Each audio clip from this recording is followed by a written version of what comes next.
Հայաստանում ՀՆԱ-ի աճամակի կանխատեսմամբ 2026 եւ 2027 թվականներին կկազմի 4,8%։ Տարածաշրջանի երկրներից Վրաստանում այդ ցուցանիշը կանխատեսվում է 5,4% 2026-ին եւ 5% 2027 թվականին։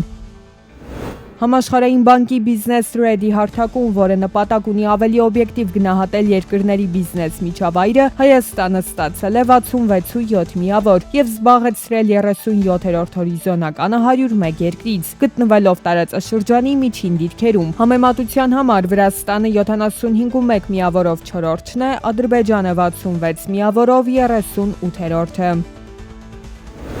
2026 թվականին Արցախից բռնի տեղահանված ընտանիքներում ծնված երեխաները նույնպես կդառնան Լեռնային Ղարաբաղից բռնի տեղահանված ընտանիքների բնակարանային ապահովման պետական աջակցության ծրագրի շահառու։ Ըստ Հայաստանի Հանրապետության կառավարության որոշման Արցախից բռնի տեղահանված քաղաքացիներից յուրաքանչյուրին տրամադրվում է 3, 4 կամ 5 միլիոն դրամ աջակցություն կախված բնակության վայրից։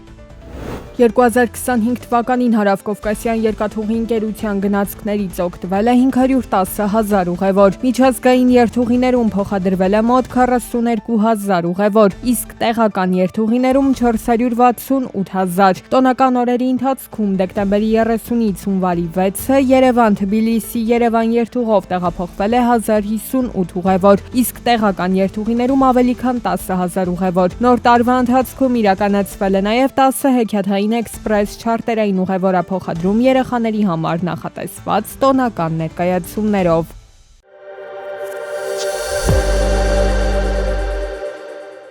Ռուսաստանի նավթից ստացված եկամուտները Ուկրաինայում պատերազմի սկսվելուց ի վեր հասել են նվազագույն մակարդակի, գրում է Bloomberg-ը։ 2025-ի վերջին եւ 2026-ի սկզբին կտրուկ նվազել է ռուսական նավթի արտահանումը, իսկ գների 14-րդ անընդմեջ անկումը հանգեցրել է մատակարարումների ընդհանուր արժեքի զգալի նվազման։ Վերջին 4 շաբաթում Ռուսաստանը օրական արտահանել է մոտ 3.43 միլիոն բարել նավթ, ինչը շուրջ 444,000 բարելով պակաս նախորդ շրջանի համեմատ։ Գազպրոմը հայտնել է, որ 2026-ին Չինաստան գազի օրական մատակարարումները Սիբիրի ուժը գազամուղով սահմանել են առաջին ռեկորդը, այն գրանցվել է հունվարի 10-ին։ Նախորդ տարի գազամուղով Չինաստան է արտահանվել 38.8 միլիարդ խորանարդ մետր գազ, իսկ համակարգը գործում է առավելագույն նախագծային հզորությամբ, օրական ավելի քան 100 միլիոն խորանարդ մետր։ Այսպիսով Ռուսաստանը դարձել է Չինաստանի բնական գազի խոշորագույն մատակարարը, ապահովելով երկրի գազի ներմուծման մինչև 1/3-ը։ Հազվագյուտ օգտակար հանածոների համաշխարհային պաշարները խիստ կենտրոնացված են մի քանի երկրներում։ Չինաստանը այդ ցուցանիշով առաջատար է։ Այստեղ է գտնվում օգտակար հանածոների համաշխարհային պաշարի շուրջ 48%-ը, մինչդեռ զարգացած տնտեսությունները, հատկապես Միացյալ Նահանգները, ունեն սահմանափակ պաշարներ եւ մեծ կախվածություն ունեն ներմուծումից, ինչի ֆոնին աճում է մատակարարումների դիվերսիֆիկացման անհրաժեշտությունը։ Միացյալ Նահանգների նախագահ Դոնալդ Թրամփը հանդես է եկել նախաձեռնությամբ, առաջարկելով մեկ տարվա ընթացքում կրեդիտ քարտերի տոկոսադրույքները սահմանափակել առավելագույնը 10%-ով։ Նրա խոսքով այսօր բանկերը հաճախ գանձում են 20-ից 30% տարեկան տոկոսներ, ծանր բեռ դնելով ամերիկացի սպառողների վրա, որոնց կրեդիտ քարտային պարտքը հասել է շուրջ 1.1 տրիլիոն դոլար։ Սակայն նախաձեռնության գործարկման մեխանիզմը դեռևս հստակ չէ։ Չի բացառվում, որ դրա համար անհրաժեշտ կլինի Կոնգրեսի օրենսդրական միջնորդությունը։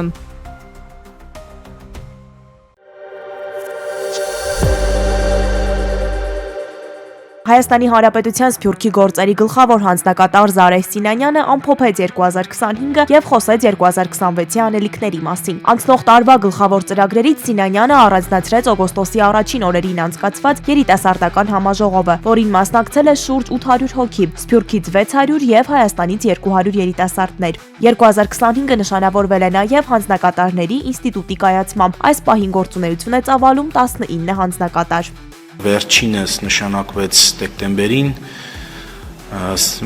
Ռիո դե Ժանեյրոյում մեր հայրենակիցներից մեկը նշանակվեց Սփյուռքի հանձնակատար, որով մենք Բրազիլիայում եւս կարողացանք ընդլայնել մեր հնարավորությունները եւ տեղում ձեռք բերել կապող օղակ, Եվ այս գործընթացը կարծում շատ ավելի ակտիվորեն կշարունակվի արդեն այս տարի։ Նախորդ տարի շարունակվել են պետական կառավարման համակարգերում Սփյուռքի մասնագետների ներգրավման, ի գործ Սփյուռքի երիտասարդ դեսպանների Քայլ դեպի տուն ծրագրերը։ Քայլ դեպի տուն ծրագիրը շարունակում է մինել ամենապահանջվածը, կրկին զուտ թվերով եթե դատենք, որովհետև անցյալ տարի մենք 600 երեխայի անչափահասի ընդունեցինք ամառային ճամբարի համար, բայց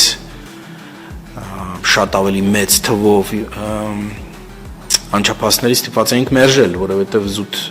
հնարավորությունները չունենք, ֆինանսավորումը չունենք։ Սփյուռքում բնակվող ծնողները հասկանում են, որ նման ծրագրերի ամառային ճամբարների միջոցով նրանք իրենց երեխաներին ավելի ամուր կերպով են կապում Հայաստանի հետ։ Սինանյանը նշեց, որ մեծածավալ աշխատանքներ են իրականացվում նաև Սփյուռքի բնակիչների հետ, ներկայացնելով մեր երկրում կատարվող քաղաքական զարգացումները։ Մենք փորձում ենք մեր հայրենակիցներին պարզաբանել, բացատրել, թե ինչ է տեղի ունենում Հայաստանում, ինչ զարգացումներ են տեղի ունենում, ինչ է իրական Հայաստանի կոնցեպտը, օրինակ, ինչու երկրում հսկայական դժգոհություն կա հայրաքելական եկեղեցու վերնախավի հայտնի անձանց հետ կապված։ Անդրադառնալով Սիրիայում եւ Իրանում տեղի ունեցող բողոքի լայնածավալ ցույցերին եւ բռնություններին, Սինանյանը նշեց, որ Սփյուռքի գործերի գլխավոր հանձնակատարի գրասենյակը Սիրիայի հետ մշտական կապի մեջ է, իսկ Իրանի հայ համայնքի հետ ուրբաթ օրվանից կապ հաստատել դեռ չի հաջողվել։ Հիշեցնելով 2023 թվականի Համաս-Իսրայել բախումները, Սինանյանը նշեց, որ ռազմական գործողությունների առաջին տասնօրյակում գրասենյակի ջանքերով իրականացվել է բնակչության տարհանում եւ այժմ եւս կապի հաստատման դեպքում հարցը կքննարկվի կառավարության հետ անհրաժեշտ ձեռնարկելու նպատակով։ Խոսելով 2025 թվականի հայրենադարձության տվյալների մասին, Զարեհ Սինանյանը ասաց, վիճակագրությունը էական փոփոխություններ չի կրել։ Ամենաշատ հայրենադարձները Ռուսաստանի Դաշնությունից են, այդ անփոփոխ է։ Երկրորդ ամենամեծ թիվը դա Միջին Արևելքի մեր հայրենակիցներն են, Սիրիա, Լիբանան, Իրան, եւ մյուս խումբն էլ արդեն բոլորին է ներգրավում, լինի Միացյալ Նահանգներ, Ֆրանսիա, Արգենտինա,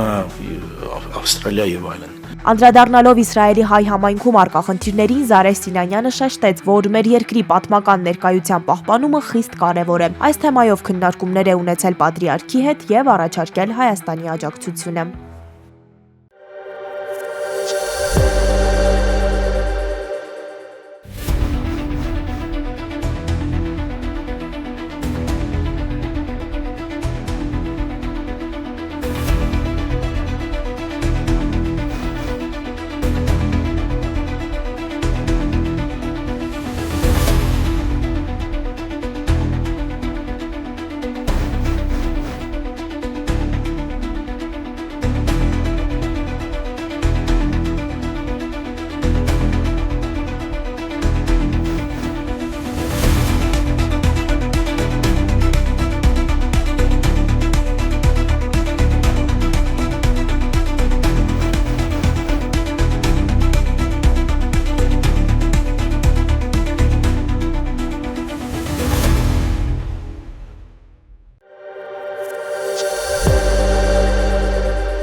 Հայաստանը ներառվել է New York Times պարբերականի զբոսաշրջային ցանկում։ Մեր երկիրը զբաղեցրել է 20-րդ տեղը աշխարհի լավագույն ուղղությունների շարքում։ Սա եւս մեկ անգամ հաստատում է, որ Հայաստանը գրավիչ ուղղություն է իր հնագույն մշակույթով, գին ու հարուստ ավանդույթներով եւ անկրկնելի բնությամբ։ Բացահայտեք Հայաստանը 2026-ին նշել են զբոսաշրջության կոմիտեից։